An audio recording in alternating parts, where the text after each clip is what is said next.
Bonjour à tous et bienvenue dans cette nouvelle Open the Boîte. Aujourd'hui, on vous présente Mandragora de Studio H.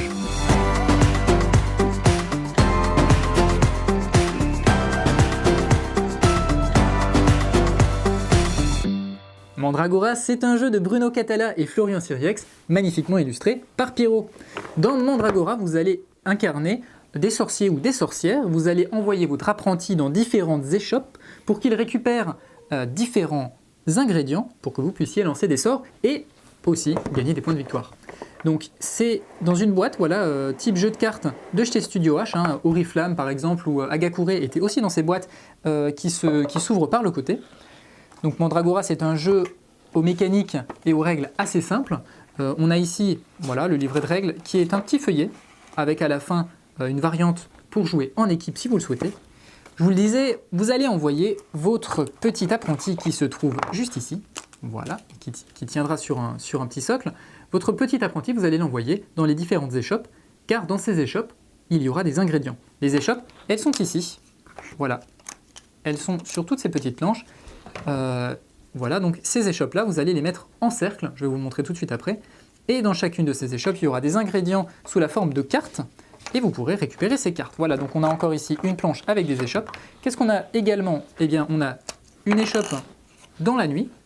L'échoppe qui est dans la nuit, on y mettra des cartes face cachée. Et oui, pour le hasard.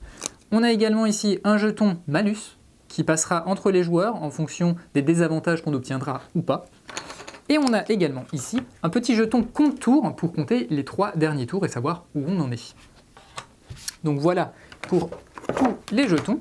Et on a ensuite les cartes sur lesquelles sont les ingrédients. Mais avant ça, le petit socle, voilà, pour poser son apprenti quand même, ça sert. Vous allez donc jouer avec des cartes ingrédients. Ces cartes forcément seront plus ou moins rares. Par exemple, il y aura beaucoup de cartes bleues, il y aura moins de cartes violettes et peut-être moins de cartes aussi rouges. Mais parce que ces cartes, vous le voyez ici, vous permettront d'utiliser moins de cartes pour faire des sortilèges parfois plus puissants. À chaque fois que vous voudrez utiliser un sortilège, il faudra jouer par exemple 4 cartes bleues pour lancer un sortilège de force 4. Donc on a ici différentes couleurs d'ingrédients. Et on va également avoir, voilà, donc encore ici, voilà, on a des mandragores qui seront utilisés comme des jokers. On a ici des malus, donc tout ça, ça vous fera perdre des points en fonction 1, 2, voire même 3 points.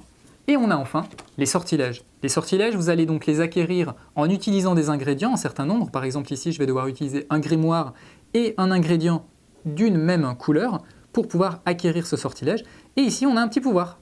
On a un petit pouvoir qui nous permettra voilà, d'avoir des avantages ou de désavantager un petit peu les adversaires. Donc on a beaucoup de sortilèges de niveau 1, un peu moins de sortilèges de niveau 2, et à chaque fois ça devient plus difficile de les obtenir, mais ça devient plus intéressant de les jouer, surtout qu'un sortilège de niveau 5 vous fera gagner 5 points de victoire, un sortilège de niveau 1 point de victoire. Comment ça va se jouer? Eh bien tout simplement, vous allez ici construire votre petit village avec les différentes maisons. Hop, voilà. Les différentes maisons, votre petit village. Bon, je vais faire juste comme ça, voilà. Vous avez votre petit apprenti qui se trouve juste ici, qui va commencer sur une des tuiles et à côté de chacune des maisons, vous allez disposer différents ingrédients. Alors là, c'est pas du tout mélangé.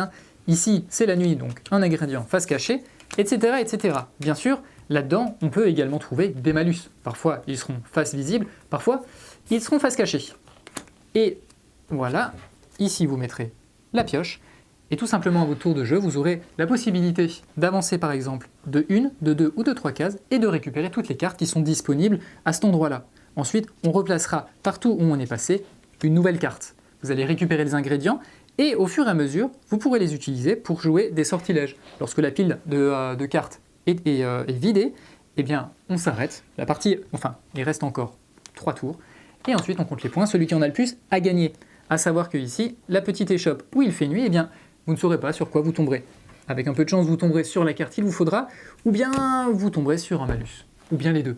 Voilà, donc c'est un petit jeu de collection où il va vous falloir récupérer un maximum de cartes des mêmes couleurs pour pouvoir lancer des sortilèges. C'est Mandragora, et c'est chez Studio H. Et bien voilà, sur ce, on vous fait des gros bisous, on vous dit à la prochaine, et puis ciao!